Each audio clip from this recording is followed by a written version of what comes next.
Just give it a few more minutes to see if anybody else joins. Sure, no rush.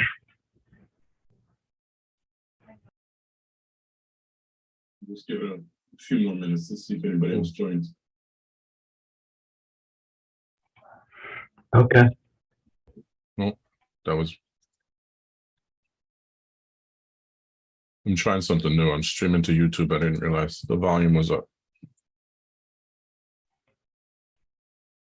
You're trying what? I'm streaming it to YouTube as well, but I didn't realize the volume was on YouTube, so there was a little bit of a delay. So that's why you heard me twice. Okay.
All right, so we're going to get started.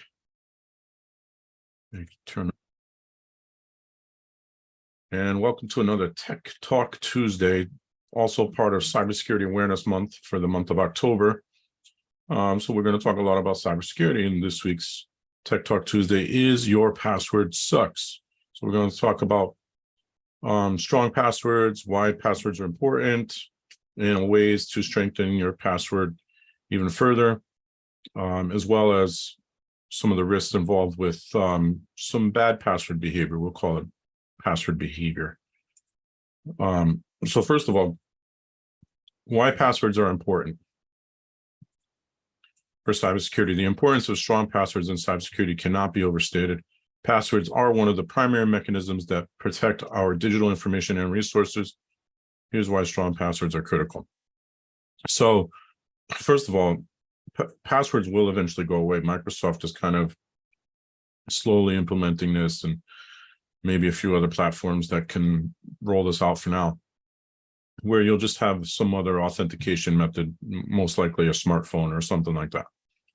But a password is basically the keys to the kingdom for businesses and for your personal information. So you wouldn't just leave, $20,000 lying around on your front porch for someone to walk by and grab. Well, if you don't have a password on your bank account, it's basically the same thing if you have $20,000 in your bank account. But it is the first line of defense. Passwords act as the first barrier between your data and unauthorized users. In many cases, it's the only thing stopping a hacker from accessing your personal or professional information.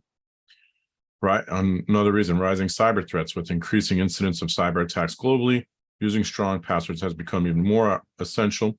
Attackers often use tools to guess passwords, and simple, easily guessable passwords can be cracked in mere seconds. There are tools out there, and later on I'll even show you a tool you can use to check how strong your password is. But there are tools out there that can crack somewhat easier passwords in a few seconds. And those tools are free. You can download them for free. As an example, years ago, I was working for a cable company, doesn't service this area, but a cable company in another part of the state where they rolled out new routers, and the routers were supposed to be secured from admin access from the customers that received the routers. And I guessed the password to the router within 5 minutes. So again, sometimes passwords are just easy to guess based on information you may already have. Passwords protect personal and financial information. Strong passwords are especially crucial for accounts that hold sensitive information. If someone were to gain unauthorized access to your bank account, email, or personal files, they could inflict significant personal and financial harm. Passwords prevent unauthorized access. Beyond stealing information, strong passwords also prevent unauthorized users from making changes. This is particularly vital for services or software where changes can lead to monetary loss or data breaches. They guard against brute force attacks. Hackers use software to input as many password combinations as possible to hack into an account. The simpler the password, the easier and faster it is to crack. Strong passwords are resistant to such attacks due to the vast number of potential combinations. Think about it as the Powerball, got up to close to 2 billion again before somebody won it. Because of the number of combinations, it's harder to win the Powerball. It's the same with passwords. The longer the password, the more different characters you're using, the harder it is to crack. And again, that software to crack passwords is freely available. I have it installed here on computers.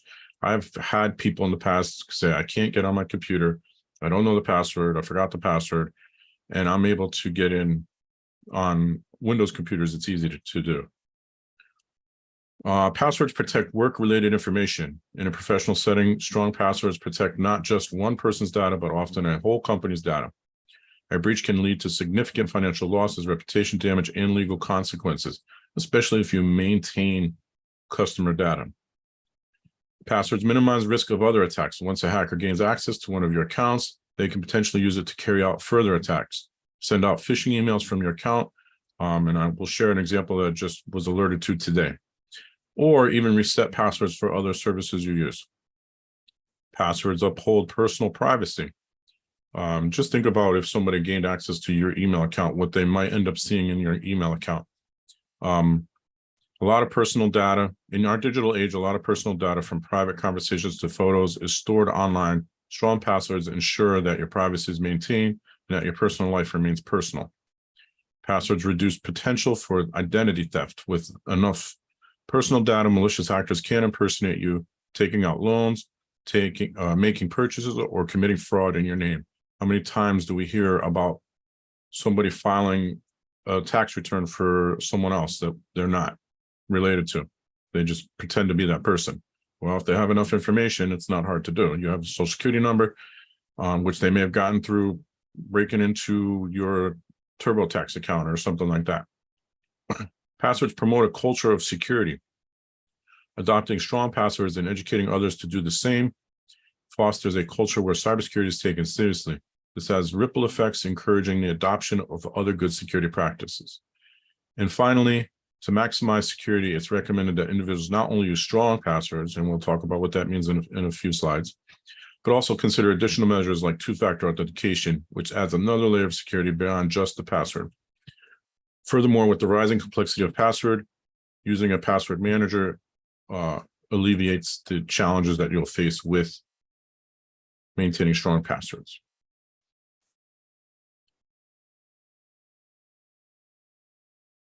Two different passwords.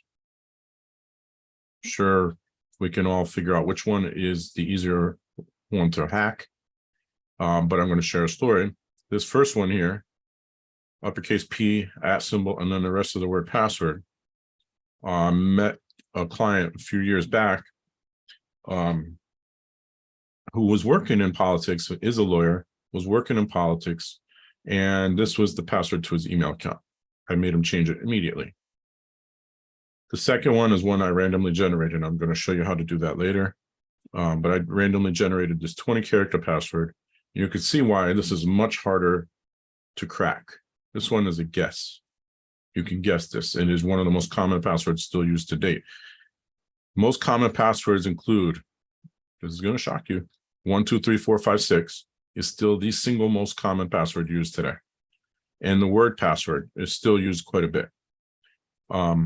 They are also show up every year on the list of top 25 cracked passwords and variations of those passwords. Sequential number variations of sequential numbers like 1, 2, 3, 4, 5, 6, 7, 8, because most systems now don't even allow you to use just 6 characters. So we'll just go up to 8, or 7, or 5 continue to be popular choices and regularly feature in the top 10 of hacked passwords. Simple words and patterns. Other commonly used passwords include simple patterns such as QWERTY. That's the first 5 keys on your keyboard. Or easily guessable words like admin, welcome, and let me in. Name-based passwords is also common for people to use first names such as Ashley, Michael, or Charlie as passwords. It's common for people to use their children's names and birthdays and things like that in passwords. If you ever watched some of those movies where somebody's trying to figure out the combination of something and they ask, oh, what is this kid's birthday's name? Birthdays.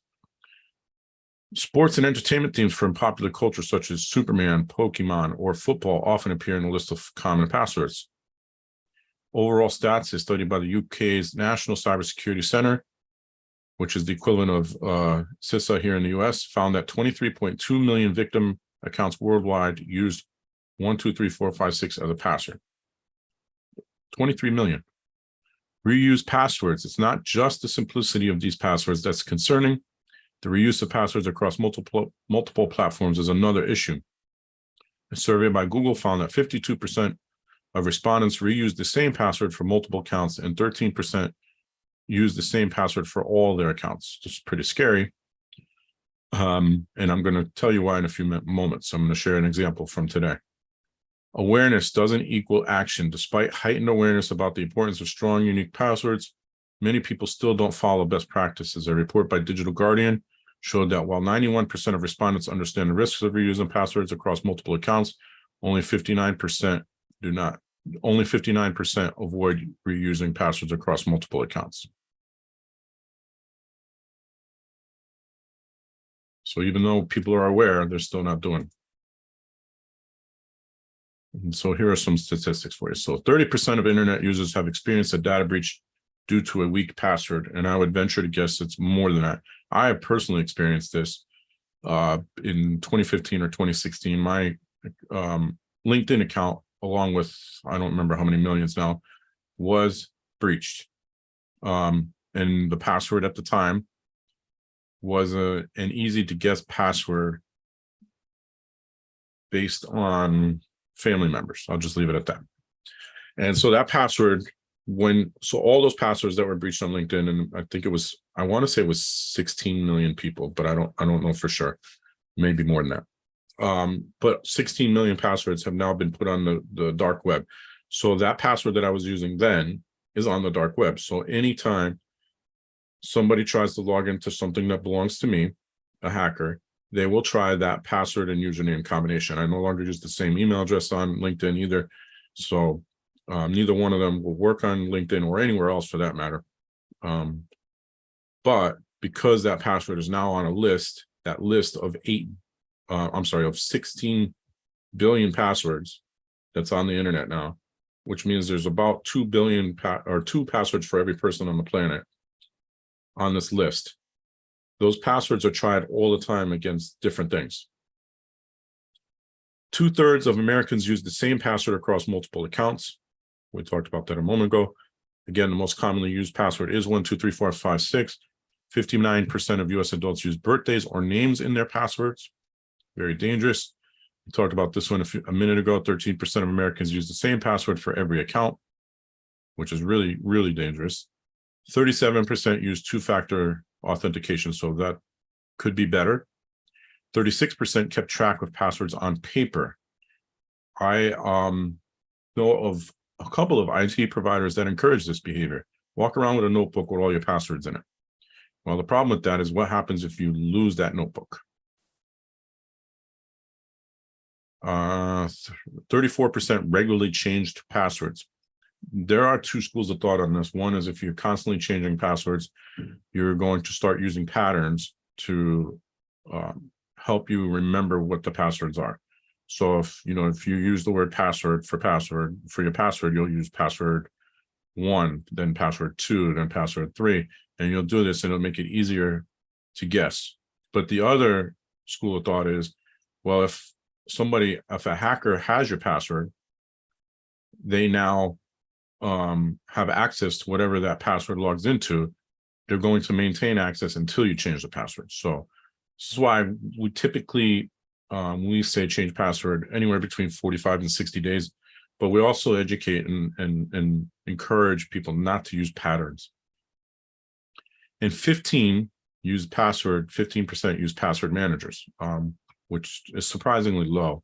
And we'll get to password managers in a little bit. Some common password mistakes. Using simple passwords like 123456, password, admin, or let me in, which are easy to guess.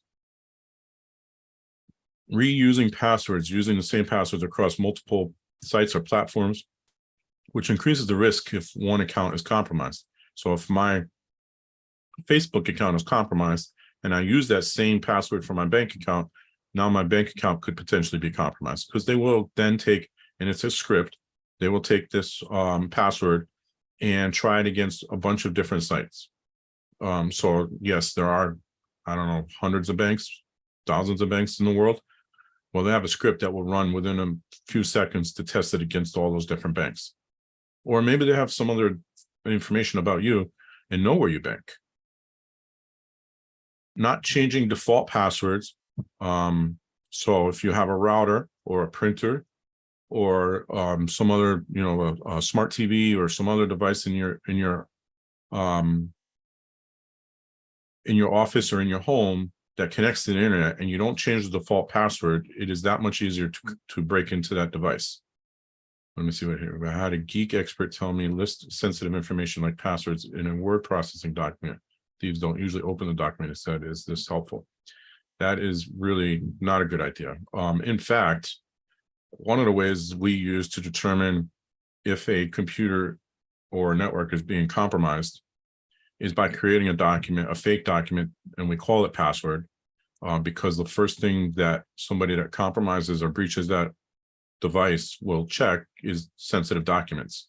So they will open up password, whatever I name it, password list .doc. And once they open it, I will get an alert saying somebody opened it. That's one of the ways it's called a honeypot or a canary. And that's one of the ways we determine if a client is being breached. So that's the first thing to look for, that and like tax documents and things like that, bank account information. But change those default passwords on your devices. I've gone into numerous companies and found printers with the default password on them still. Using personal information, incorporating easily accessible or guessable information such as birthdays, names of family members, or anniversaries, which, by the way, this is a reason I don't even post my birthday on the internet. You will not find my real birthday on Facebook. I don't know if I put a fake one, but you will definitely not find my real birthday on there. I don't post, I usually don't post birthday information anywhere either. Not that it's hard to find, it's not that hard to find, but I'm not going to make it easier. Short passwords, opting for passwords that are too short. Longer passwords are generally more secure. I usually use 20 characters. It's recommended to be at least 12. By most experts, I usually use 20. Lacking variety, not using a mix of characters. A strong password should include a combination of uppercase, lowercase letters, numbers, and symbols. Not updating passwords, keeping the same password for prolonged periods of time without updating or changing it. Again, they recommend usually between 45 and 60 days. On Microsoft account, Microsoft or Google accounts, we recommend 1 year, but that's assuming you're monitoring for suspicious activity like logins from outside the US or things like that. Sharing passwords, telling passwords to friends, family, or co-workers, or sending them through insecure means like text messages or emails. Now, if you're using a password manager, most of those have ways to send passwords securely. 99.9999% of the time, you should not be sharing passwords. You can usually, like, if let's say you want to give access to someone else, create an account for them so that they can log in. Writing passwords down, keeping a physical list of passwords near the computer or workspace, the famous sticky note, don't do it. Not using two-factor authentication, failing to enable two-factor authentication when it's available, which is available almost everywhere now, enable it. Even if it's the SMS, which is the least secure of all the different two-factor authentication methods, still enable it. It's better than nothing. Clicking on phishing links. We talked about phishing last week. I haven't had a chance to upload it yet, but I will. Falling for phishing scams that prompt users to enter their password on fake login pages. In the scenario from today that I'm going to review in a little bit, that's exactly what it was. Avoiding password managers, not using password managers because of misconceptions. Reputable password managers can help generate and store complex passwords securely. So there is a belief out there that password managers are risky because they're on the internet. And yes, they can be compromised. In fact, the one that I use has been compromised. However, I have extra security in place. And if you do that, then you're still not at risk.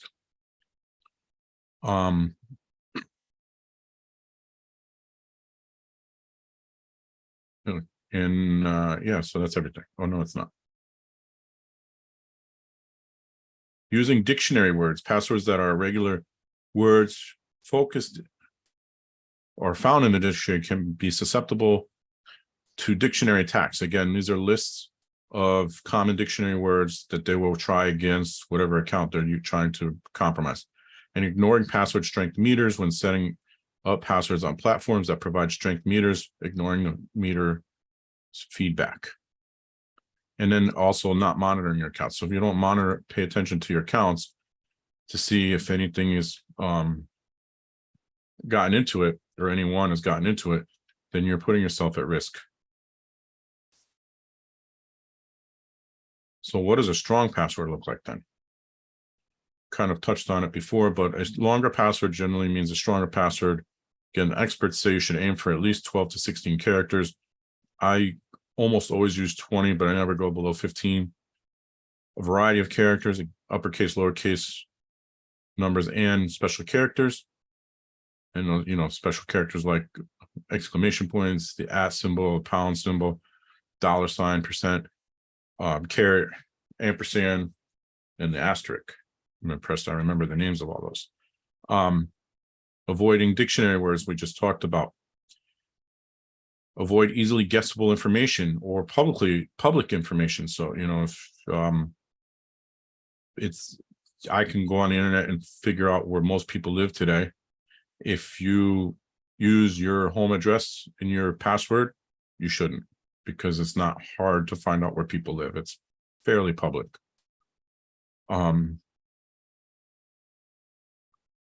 No keyboard patterns, sequences like 1, 2, 3, 4, 5, 6, QWERTY, or ASD, FGH. These are all easily guessable and commonly used as well. Use phrases. So some of the, some people prefer to use phrases. So they'll use a song lyric or a movie quote, but then they'll change something in that song lyric. So let's say I used, Now Use Can't Leave. One of my favorite movies is A Bronx Tale. And I just shared personal information, but that's okay. Now Use Can't Leave as my quote, movie quote. So I'll make some of the letters uppercase. I'll change the O to a 0. Maybe I'll misspell something, and I'll add a couple of special characters in there. So that's that is a method that some people use. The problem is, again, you're not reusing passwords if you're following good password policy. So then you're gonna have to remember which account had which special quote, and that's going to be problematic for you. But if you have a password manager, then the problem's solved. Randomness, the more random your password, the better. Password managers often have password generators. I'm going to show you one in a little bit that can create random passwords for you. And there are tons of those out there. So I'll share some of the more common password managers. And you know, you can make your own, you can draw your own conclusion. We don't resell any of them. So avoid repetitive or sequential characters like 6 A's or ABC 1 2 3 or 11111. Two-factor authentication should be on for everything. And then, so there's two-factor authentication and there's multi-factor authentication. Multi-factor authentication takes two-factor authentication to the next level and means, so now you have your password and you have a second form of authentication, and then maybe a third form of authentication. And that could be, are you in the right location? Or can you verify with a retina scan or a thumbprint or something like that? Or do you have a key that an electric key or an RFID reader that you can use? So these are all other methods of authentication that can be added. Regular updates. While you shouldn't change your password too frequently without reason, it's a good practice to update it periodically, especially if it's any indication of a security breach. Check for breaches. There are services out there. One of them is called Have I Been Pawned? I'll share another one with you shortly, where you could check to see if your email account has been involved in a data breach. And why that's important? Well, let's use the LinkedIn example again. If my LinkedIn account has been breached, and that means that that email account and password have been involved in a data breach, I now have to worry about, did I use that email account and password anywhere else, and then change it there too. Again, good reason to use a password manager. And then use a password manager. Kind of mention that.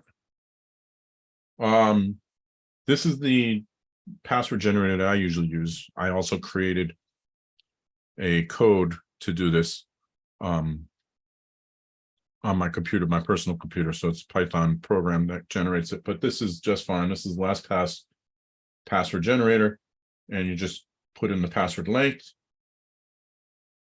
and it generates a password for you. You copy it, use it within whatever account you're trying to add the password to. And then if you use LastPass for your password management, you can save it there as well. So this is the type of password you'll find on all of my accounts. You can put a gun to my head right now and I would not be able to tell you what any of my passwords are, except for my LastPass password. Don't get any ideas though. So the LastPass, even if you have that, we're going to talk about 2FA now. This is a good place to tell you about a YubiKey. And there are other brands. Google also makes one. I forget what it's called, but they make one as well. But a YubiKey is a USB key that I put in my computer, and my Microsoft account and some of the other accounts that I log into, including LastPass, I need that key to log in, and I have to physically touch it with it plugged into my computer for that to work. So that's multi-factor authentication. That's my second factor of authentication for some of those devices. But with Microsoft, I have multiple factors. With the account that I have for managing my clients' computers, I have it set up to only be able to log into 2 different locations. So I have to be either in my office or I have to log into a cloud computing instance that has its own IP address. And that is the only way I can log into my client's computers. Two-factor authentication stands for two-factor authentication, or 2FA stands for two-factor authentication. You may also see it as TFA in some places, but 2FA is more common branding for it. It is a security mechanism that requires users to provide 2 distinct forms of identification before gaining access to an account or system. This approach adds an additional layer of security compared to traditional single-factor authentication where only a password is required. So in this instance, you have a password and you have some other form of authentication. The more common ones are your application on a phone, and there's the most common ones are Google, Microsoft, or Authy, but there are others out there. Or text message, or you could use phone call for some. Again, the YubiKey is the one that I use for some things. It's not widely available on multiple systems yet, but for Microsoft, for Google, for LastPass, it is available. But most commonly it's something you know. So that would be a PIN generated in an app on your phone. This is probably the most common one that you'll see today. SMS is an option. It is not the best option because of things like SIM swapping, where they steal your phone. Basically, they may not steal your physical phone, but they somehow get your SIM card information and insert it into a new phone. And that's when SMS authentication could become a problem. Again, authentication apps like Google Authenticator, Authy, Microsoft Authenticator, they're more common. If you've ever worked in an environment, they would give you a little key ring, like I don't know what they call it. I don't remember what they call it, but it's something that generated a code every 30 seconds. That's the apps do that today on the smartphones, but they would used to be, it looked like a USB thumb drive. So they used to use this hardware token. That's what it is. Push notifications. That's sort of the direction Microsoft is moving now for their logins. So you would get a push notification on your phone through an app, and then it would ask you for the number that was generated in that push notification. So you have to first approve it and then put the number in on the device you're trying to log in on. There is a thing called MFA fatigue, or 2FA fatigue, you may have heard about. And what that means is people are getting their multi-factor authentication compromised because they're tired of dealing with it, in a sense. So one scenario is a gentleman called me up and his email account was compromised. He was getting emails from himself, from his email account saying, pay us, I think it was 300 Bitcoin or something like that, and we'll give you your email account back. But he was still able to log into it because they hadn't changed anything yet. They wanted to still be able to communicate with him and collect this money from him. They maintain access. I'm not sure how they did that, but he contacted Microsoft. And in doing so, he forgot that his cell phone was connected to the account. And so he was receiving text message to log in. The next day, the people that compromised his account realized that he was doing this, and they sent him a text message saying, can you verify the two-factor authentication code we just sent you, pretending to be Microsoft. And Microsoft, of course, sent him a two-factor authentication because the hackers were trying to remove his phone and add their own phone to the account. And so he did send the code, and that was the end of it. He lost the account for once and for all after that. So they're much savvier today than they used to be, these cyber attacks, and they're getting smarter, and they have tools like AI available to them now that's helping them with these scams. Another theme I see a lot of, I don't know why, but I see this a lot in insurance, is they don't want to turn on two-factor authentication because it's too much of a hassle. Well, in insurance, you typically have a lot of client data. You have their, maybe payment information, you have home address, you have VIN numbers, you probably have driver's license numbers, you have maybe even loan information for your mortgages and your cars, things like that. And not putting two-factor authentication or some other form of authentication on this seems crazy. And I don't know why it's not being enforced by the systems that they're using. And maybe it is, and they found a way around it. I don't know, but it seems to happen a lot with insurance. Check with your insurance provider to make sure that they are using two-factor authentication. So how does two-factor authentication add an extra layer of security? It's by adding an extra step to trying to log in. It's going to prevent it. Actually, I don't know if the numbers changed. This was a couple of years ago, but it prevented 99% of data breaches. But remember, we're not using it across the board yet. It's still a very low number of acceptance with two-factor authentication. So there's redundancy in authentication, protection against stolen credentials. So if your password was stolen and then they try to log in, which again would be the scenario that I just was made aware of today, because of two-factor authentication, they will not be able to get in. Mitigating keylogger risks. If you're not familiar with a keylogger is a device or a program that monitors every keystroke you take on your computer. So if they're doing this, they eventually will see you type in a password, and they will steal this. They take the entire log of keystrokes and cipher it to find the passwords they're looking for. Deters credential stuffing, which is password cracking, essentially. Keep trying the same password over and over. Well, if there's two-factor authentication turned on, then they're not going to get past, even if they get the right password, they're not going to get past it. Time-sensitive codes. If you're using an app on your phone, they generate a new code every 30 seconds. And so this is the other challenge with text messaging. The code will be usually good for like 10 or 15 minutes. So it gives them a little time to figure it out or try to con someone into giving up the code. With an app on your phone or the hardware-based tokens, the codes are only good for 30 seconds. Location and device awareness. Some two-factor authentication implementations can detect unusual locations or new devices trying to access an account. Protection against phishing. Again, the scenario I'm going to review in a moment. It's harder to be phished if you have two-factor authentication on because they still need that second code to get in. Real-time alerts.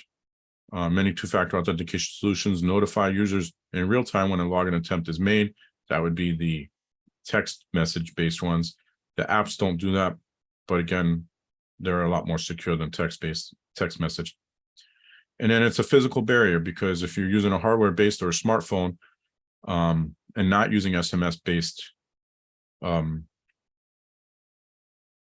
two-factor authentication, it's going to be harder to gain access to that. Even if they do SIM swap or SIM jack your phone, they will not have access to your Microsoft Authenticator or Authy or Google Authenticator. I just had someone switch their phone. They got a new phone, the old phone broke. And because they didn't back up their Microsoft Authenticator, they had no access to it anymore. So they couldn't get into their account until I reset their authentication. And then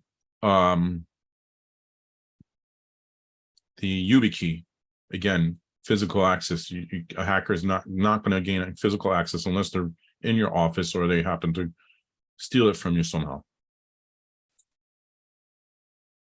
Should be generating or creating password policies within your organization. This is to ensure that everybody's on the same page. Now, some of this can be enforced. So, for example, I could enforce on computers length of passwords as well as password complexity. So Microsoft, as an example, allows you to turn on password complexity, and that means you have to use 3 of the 4 characters. So you have to use uppercase, lowercase, numbers, and or special characters in your password. And then I could say, make the passwords 14 characters, and I could tell Microsoft to force password changes every 45 days or something like that.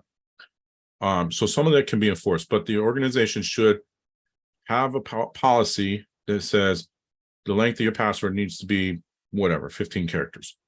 What character types should be in the password? You should avoid dictionary words, names, dates, and common phrases. How often should we change the password?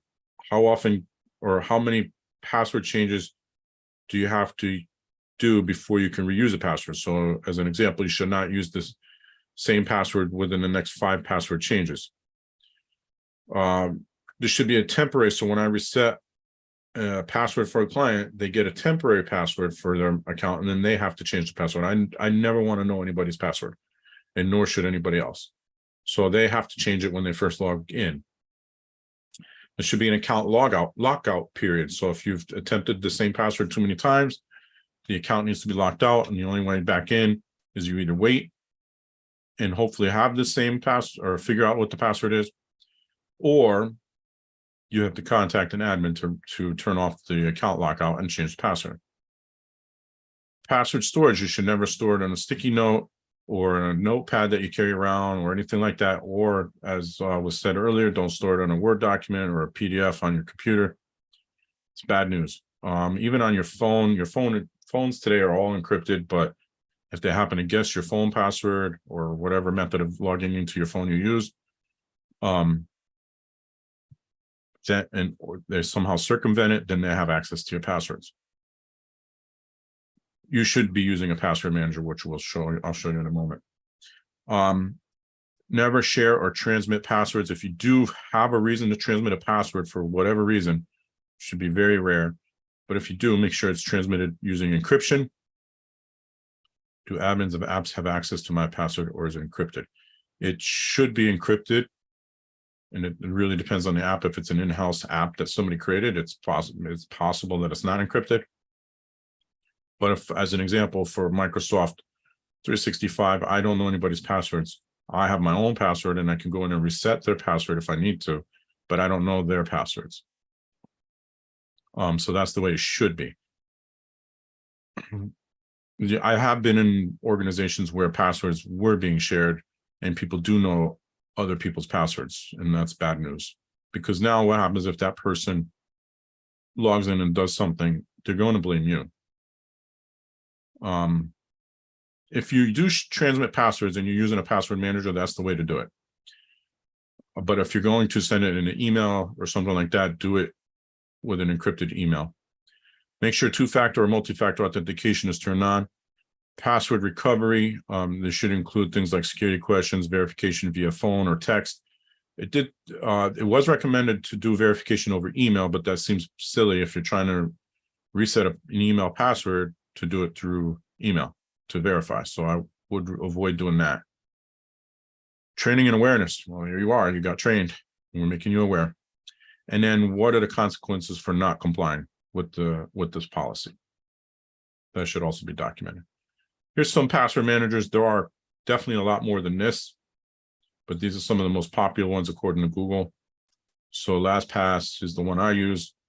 1Password, Dashlane. I've used Dashlane in the past. I've used 1Password in the past. Bitwarden, RoboForm, Keeper. I've also tried. I hear really good things about Keeper. I just didn't follow through with it. KeePass I've used many years ago. KeePass is not internet based. It's computer based, so you can save it to your computer and use it on there. And if you're worried about some of these other ones because they're internet based, then KeePass would be the way to go. RoboForm I'm not too familiar with. NordPass, I do have a client that uses NordPass. And Sticky Password I'm also not familiar with. I will tell you, LastPass and Keeper, those are the two I'm most familiar with. I know for sure that they use the highest level encryption to store passwords. And part of their password, part of their encryption is your master password. So they take their encryption and then add your master password to the encryption. So that makes it even that much harder to crack.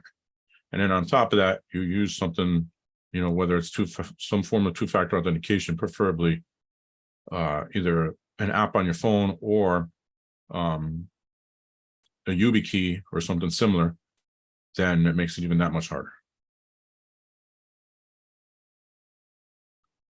And this is a site I went to. So that password that I showed you earlier in the beginning of the presentation, not the word password, but the longer password.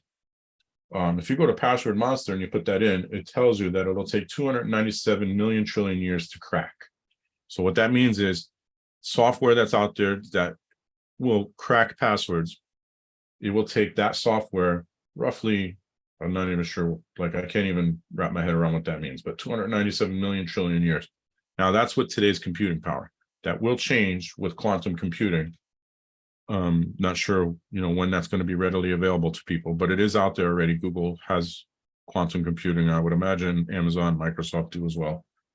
But if you put that word that I had, password, the uppercase P and the @ it says 0 seconds because the password cracker has it in its list and it's going to attempt it.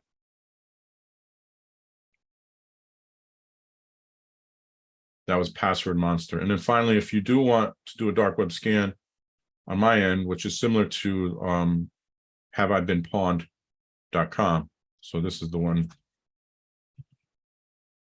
that I referenced earlier. You just go there, put your email address in, and it'll tell you if it's been in any breaches. You could also go to my website, washtech.com, go to resources and click on dark web scan, and you can do that from there. So the scenario from today that I wanted to talk about. Client sent me an email saying that they received won't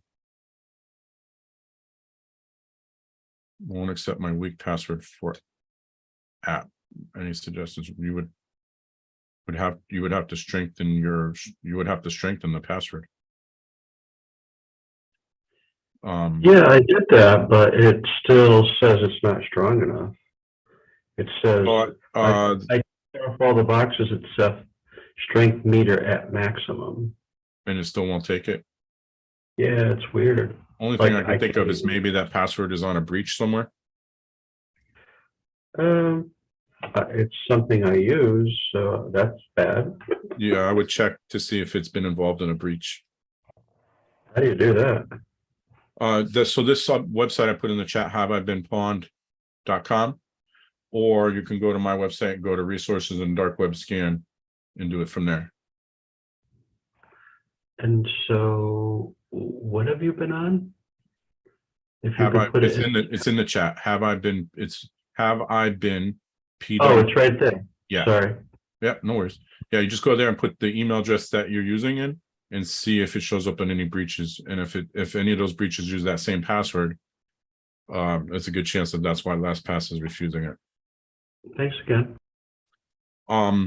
So the scenario from today, I got an email from a client and they last week received an email from another office that they work with, another business they work with, saying that they had sensitive documents and that they needed to log in to review these sensitive encrypted documents. So they clicked the link, tried to log in twice, couldn't get in. So she then sent an email back to the person saying that they couldn't get in. Could you just send the document in plain text? There was a response that was kind of a weird response. So the office then called the email sender up, and that email sender said that her email had been compromised and that she didn't send any of those emails. So the email today was panic mode because now they realized that their passwords may have been compromised. Because it's a client, we monitor for suspicious logins, and I didn't get any alerts for that. So I know their account wasn't compromised, but they also use two-factor authentication with an app on their phone. So I know that it would have, somebody would have had to have access to that as well. Of course, I said, go change your password immediately, and anywhere else you might be using those passwords, change it there as well. But this is, real world examples, and I see this all the time. I see the emails all the time. Most of the time, they get forwarded to me because they do seem suspicious. But this particular incident, they had recent conversations via email about something they were working on together, so they suspected that it was a legitimate email. And so this is the problem with phishing right now. And so they stole another email account to then communicate with other potential victims. and this happens a lot. So you have to be very careful with what you're clicking on. Look to see what it was that you clicked on. Did it go to Microsoft, or did it go somewhere else, or did it go to Google, or did it go to somewhere else? Just make sure you're logging in to whatever it is that it's legitimate. Or you could just go to the link. If you know it's Microsoft, you got to log into Microsoft to review it. Just log in, go to Microsoft.com or portal.office.com manually and log in that way. There are extra layers of protection that can be implemented, but they're not foolproof. And Microsoft actually blocks out 80 to 90% of these attacks anyway, but this one still got through. This was Microsoft, by the way. But this one still got through. So it does happen that they get through, and that's where having two-factor authentication enabled. So Microsoft is pretty much enforcing two-factor authentication now, but you can still turn it off. So there are businesses that say, I don't want to have to deal with two-factor authentication, turn it off. I don't want to work with any of those businesses, but I know they're out there. Because that's putting myself at risk, because then when you get breached, now it looks bad on me too.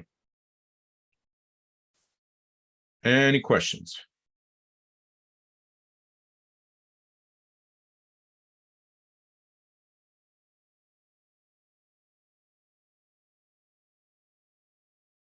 As always, if you want to follow us or review this training later, you can follow us on, this will be on YouTube eventually, but also Facebook, Instagram, and LinkedIn. We've been sharing cybersecurity awareness tips all month, 2 weeks to go.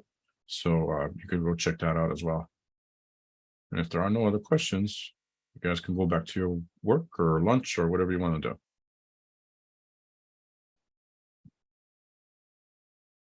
Thank you, Lou.